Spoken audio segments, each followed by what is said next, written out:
I'd found two injured, perverted little snakes, and they would not stop trying to crawl down the collar of my shirt. I was dangling one from each hand, right in the middle of scolding them, when the text boxes suddenly appeared in front of my eyes. OMG, those are the brooding male lead and the unhinged villain. How dare this side character talk to them like that? She used to bully them when they were kids. She's a major reason they had their villain origin story. This whole chance encounter was actually planned by both of them to get their revenge. They just burned through too much of their energy fighting. Once they recover, they'll use their true forms, yards and yards of them, to crush her and eat her. What? I've never bullied a snake in my life. But the two snakes coiled around my wrist did exactly what the comments described. They bared their fangs at me. I found them on my way home, two small snakes fighting on the edge of the walking path. It was interesting enough that I stopped to watch from a distance. One was the color of polished ink, the other a stark porcelain white. They were barely a foot long, two thin little things that were, in their own way, kind of cute. But they fought with the fury of dragons. Their upper bodies were tangled in a tight knot, mouths gaping wide. Both were already showing signs of the skirmish, little scrapes and nicks on their scales. The white snake managed to roll over, pinning the black one. It reared back, fangs bared, ready to strike at the other's head. Just as it was about to land the blow, its eyes met mine, and it froze. I wondered if I'd startled it. The black snake seized the opportunity, twisting and sinking its teeth into the white one from below, instantly reversing their positions. But the white snake didn't fight back. It went limp, letting the black one bite, its bright, rosy pink eyes fixed on me. A pang of sympathy hit me. Bolstering my courage, I took a step forward and clapped my hands, shouting, "Hey, knock it off!" To my utter astonishment, the black snake actually seemed to understand. It stopped its attack.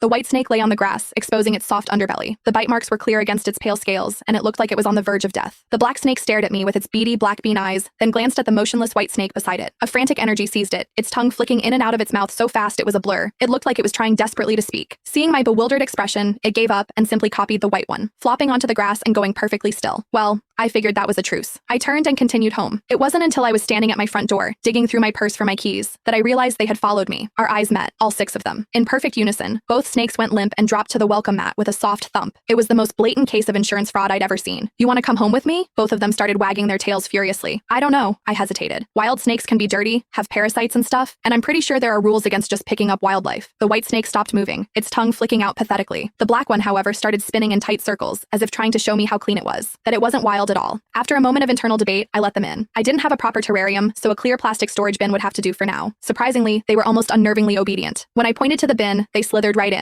I spent a while on my phone, using an image recognition app to figure out what they were. The consensus was corn snakes. Following the app's recommended links, I found a beginner's guide and ordered some antiseptic spray and other supplies for delivery. While waiting, I spoke to the bin. "From now on, I'll call you Ash," I said to the black one, "and you'll be Ivory." I didn't actually expect them to understand. My impression of snakes had always been that they were cold, detached creatures, not particularly in tune with humans. When the supplies arrived and I was unboxing the antiseptic, I said aloud to myself, "Okay, Ivory, you're first." To my shock, the little white snake nudged the lid of the bin with his head and slithered out on his own. He even rubbed against my palm like a cat, a bizarrely affectionate gesture. Inside the bin, Ash curled into a tight, miserable ball in the corner, head lowered. He wasn't even flicking his tongue anymore. "Ash," I said, testing it out. He lifted his head to look at me,